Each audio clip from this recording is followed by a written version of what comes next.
মিথ্যা সাময়িক কিন্তু সত্য চিরস্থায়ী। সামাজিক যোগাযোগ মাধ্যমে শাবনূরের মাত্র 5 শব্দের একটি পোস্ট ঘিরে নতুন করে আলোচনা শুরু হয়েছে। মঙ্গলবার নিজের ভেরিফাইড ফেসবুক পেজে এই স্ট্যাটাস দেন ঢাকা চলচ্চিত্রের জনপ্রিয় অভিনেত্রী।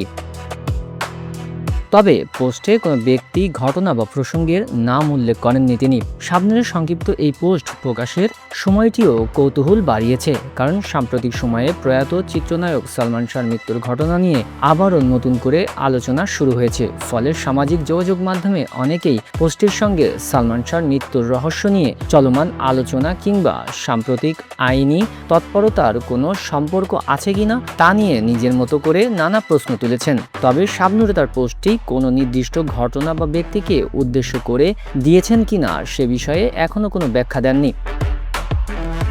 সালমান শাহর মৃত্যুর ঘটনা নিয়ে দীর্ঘদিন ধরে নানা প্রশ্ন ও বিতর্ক রয়েছে। বিভিন্ন সময়ে এই ঘটনায় শাবনূরের নামও আলোচনায় এসেছে। তাকে ঘিরে নানা অভিযোগ ও গুঞ্জন ছড়ালেও এসব অভিযোগ বরাবরই অস্বীকার করে আসছেন এই অভিনেত্রী।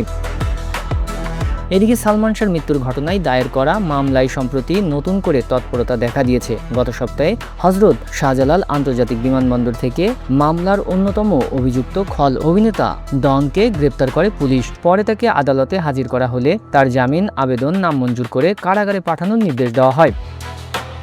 আদালতের শুনানি শেষে রাষ্ট্রপক্ষের পাবলিক প্রসিকিউটর ওমর ফারুকি সাংবাদিকদের কাছে ডনের পূর্বের জবানবন্দির বিভিন্ন তথ্য তুলে ধরেন। তার ভাষ্য অনুযায়ী ওই জবানবন্দিতে সালমান শাহর মৃত্যুর দিন তার বাসায় সামিরা, আজিজ মোহাম্মদ ভাই সহ কয়েকজনের উপস্থিতির কথা উল্লেখ রয়েছে। রাষ্ট্রপক্ষের এই আইনজীবী আরও দাবি করেন, ডনের জবানবন্দিতে সালমান শাহকে ক্লোরোফর্ম দিয়ে অচেতন করা, পরে ইনজেকশন দেওয়া এবং মৃত্যুর পর মরদেহ ফ্যানের সঙ্গে ঝুলিয়ে দেওয়ার অভিযোগের কথা উল্লেখ রয়েছে। হত্যাকাণ্ডে ব্যবহৃত দড়িটি ডন নিজের কোমরে বেঁধে সালমান শাহর বাসায় নিয়ে গিয়েছিলেন বলেও জবানবন্দিতে উল্লেখ রয়েছে বলে জানান তিনি। তবে এসব বক্তব্য অভিযোগ সত্যতা আদালতের চূড়ান্ত সিদ্ধান্ত ছাড়া নিশ্চিত হিসেবে বিবেচনা করা যায় না। সালমান শাহর মৃত্যুর প্রকৃত রহস্য উদ্ঘাটনের দাবি দীর্ঘদিনের। তার ভক্ত ও বিভিন্ন মহল থেকে ঘটনার সুষ্ঠু তদন্ত, প্রকৃত সত্য প্রকাশের দাবিও বিভিন্ন সময় উঠে এসেছে। এর মধ্যেই শাবনূরের রহস্যময় এই পোস্ট নতুন করে কৌতূহল তৈরি করেছে। অন্যদিকে সালমান শাহ শাবনূরের সম্পর্ক নিয়েও 90-এর দশক থেকে নানা আলোচনা ছিল। তাদের মধ্যে প্রেমের সম্পর্ক ছিল এমন গুঞ্জনও একসময় ছড়িয়ে পড়ে। তবে শাবনূর বরাবরই বলে এসেছে তিনি সালমান শাহকে ভাইয়ের মতো দেখতেন। সম্প্রতি সালমান শাহর মা নীলা চৌধুরীও শাবনূরের এই বক্তব্যের সঙ্গে একমত পোষণ করে বলেছেন তার ছেলে শাবনূরকে বোনের মতোই দেখত। 1993 সালে কিয়ামত থেকে কিয়ামত সিনেমার মাধ্যমে বড় পর্দায় অভিষেক হয় সালমান শাহ। এরপর তুমি আমার সিনেমায় শাবনূরের সঙ্গে জুটি বাঁধেন তিনি। এই জুটি দ্রুতই দর্শকের কাছে ব্যাপক জনপ্রিয়তা পায়। মাত্র 4 বছরের ক্যারিয়ারে 27টি সিনেমায় অভিনয় করেন সালমান শাহ।